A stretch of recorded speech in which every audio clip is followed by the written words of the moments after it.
अस्सलाम वालेकुम। 9th class आज का आप लोगों का चैप्टर है importance of large specific heat capacity of water. यहाँ पर आप लोग देखें, आप लोगों का आज लेक्चर नंबर 9 है, चैप्टर नंबर 8 है और जो टॉपिक है वो मैंने आप लोगों को बता दिया है, importance of large heat capacity of water. 2 question हैं हमारे पास, how does a cooling system in automobiles work, और सेकंड क्वेश्चन है how does a central heating system work. 9th class सबसे पहले आप लोगों को जो बेसिक चीज़ पता होनी चाहिए, ये आप लोगों के पास MCQs है। इनमें सबसे पहले जो हमारे पास वाटर है उसकी हीट कैपेसिटी बता दी, स्पेसिफिक हीट कैपेसिटी बताई गई है, और उसके बाद हमें ड्राई सॉइल की बताई गई है, यानी कि खुश्क मिट्टी की।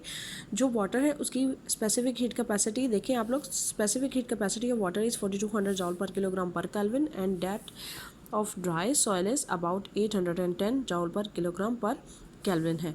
यहाँ पर आप लोग देखें दोनों की जो स्पेसिफिक हीट कैपेसिटी है उनमें बहुत ज़्यादा फ़र्क है।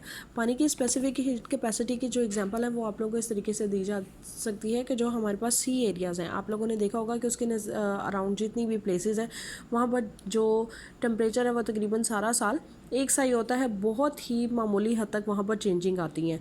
लेकिन अगर हम लोग देखें उन एरियाज़ को जो बहुत ज़्यादा गर्म है, जैसे आप देख लो, सबसे पहले आप अपने सिटी की एग्जांपल ले लो। यहाँ पर गर्मियों में टेम्परेचर बहुत ज़्यादा होता है।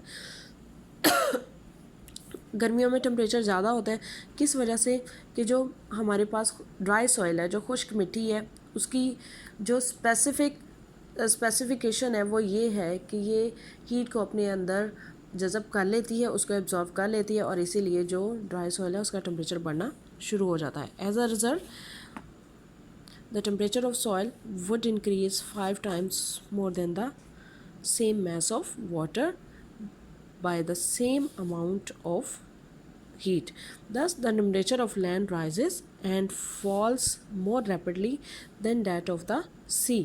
Hence, आप लोगों ने ये देखा है, इसकी एग्जांपल आप लोग डेजर्ट्स की देख लें कि दिन में वहाँ पर टेम्परेचर बहुत ज़्यादा होता है, लेकिन रात के टाइम जो टेम्परेचर है वो वहाँ पर डिक्रीज़ कर जाता है, फॉल कर जाता है। उसके बाद देखें, the temperature variation from summer to winter are much smaller at places near the sea than land far away from the sea. ये वही एग्जाम्पल है जिनसे मैंने आप लोगों को दी है। उसके बाद हमारे पास फर्स्ट क्वेश्चन आ गया, water has a large specific heat capacity, for this reason it is very useful in storing and carrying thermal energy due to the high specific heat capacity, कि ये बहुत ज़्यादा कारआमद है पानी को ज़ख़ीरा अंदोज़ी करने के लिए और थर्मल एनर्जी को एक जगह से दूसरी जगह ले जाने के लिए। अब थर्मल एनर्जी को किस तरह से एक जगह से दूसरी जगह ले जाया जाता है उसको आप लोग देखें।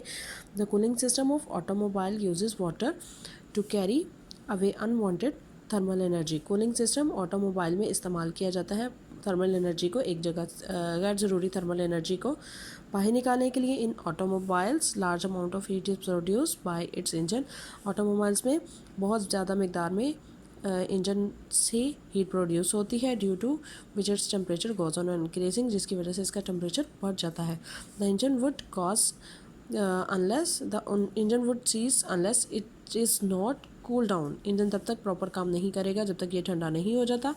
Water circulating around the engine, पानी जो इंजन के गिर्द मूव करता रहता है, इज़ शोन बाय एरोस, उसको एरोस की मदद से दिखाया गया है। अगर आप लोग यहाँ पर देखें, ये इसके इर्द गिर्द जो वाटर है वो मूव कर रहा है, ये मैं आपको लोगों को बताती भी हूँ। उसके बाद देखें, water absorbs unwanted thermal energy, पानी थर्मल एनर्जी को, गैर ज़रूरी थर्मल एनर्जी को जज़ब कर लेता है द इंजन की, and dissipates heat through the radiator, और रेडिएटर के ज़रिए इसको बाहर निकाल देता है। अब 9th क्लास आप लोग इस डायग्राम में देखें जो मैंने ये इंजन है।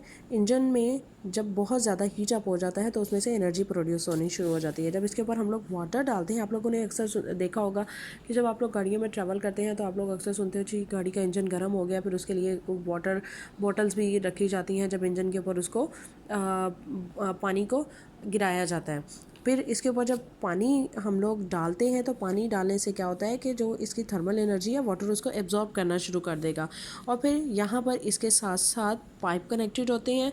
पाइप का काम ये है कि जितनी भी हीट प्रोड्यूस होगी, थर्मल हीट होगी, उसने उसको यहाँ पर हमारे पास फ़ैन लगे होते हैं कि वो हीट जो बाहर नहीं निकल रही उसको बाहर निकलने में ये मदद देगा। यहाँ से ये रेडिएटर होता है, यहाँ पर रेडिएटर के थ्रू जितनी भी गैर ज़रूरी थर्मल एनर्जी या अनवांटेड थर्मल एनर्जी है उसको बाहर निकाल दिया जाता है और इस तरीके से ऑटोमोबाइल्स उनसे वो वर्क करती हैं। उसके बाद सेकंड क्वेश्चन है, in central heating system hot water is use to carry thermal energy through pipes from boiler to radiator. कि इसमें हमारे पास बॉयलर से रेडिएटर तक थर्मल एनर्जी ले जाने का काम किया जाता है। These radiators are fixed inside the house at suitable places. Fix का मतलब होता है लगा दिए जाते हैं। अब यहाँ पर आप लोग इस डायग्राम में देखें, ये हमारे पास बॉयलर है। बॉयलर जो सा है इसमें यहाँ पर हमारे पास जो है इसको हीट दी जा रही है। जैसे जैसे इसको हीट दी जा रही है वैसे वैसे यहाँ पर थर्मल एनर्जी प्रोड्यूस हो रही है। थर्मल एनर्जी जब रेडिएटर तक पहुँचती है तो रेडिएटर के थ्रू ये आगे रूम्स में पहुँचा दी जाती है। इसी तरह जो रूम्स हैं सख्त सर्दी में भी उन बिल्डिंग्स का टेम्परेचर जो है वो नॉर्मल ही रहता है, सिर्फ किस चीज़ की बदौलत, सेंट्रल हीटिंग सिस्टम की बदौलत। ओके बच्चों, ये 2 क्वेश्चन आप लोगों ने बहुत अच्छे से याद करने हैं और ऊपर वाले पैराग्राफ में जो हमारे पास फॉर MCQs हैं वो आप लोगों ने अच्छे तरीके से याद करने हैं दुआओं के साथ। ओके बच्चों, अल्लाह हाफिज़।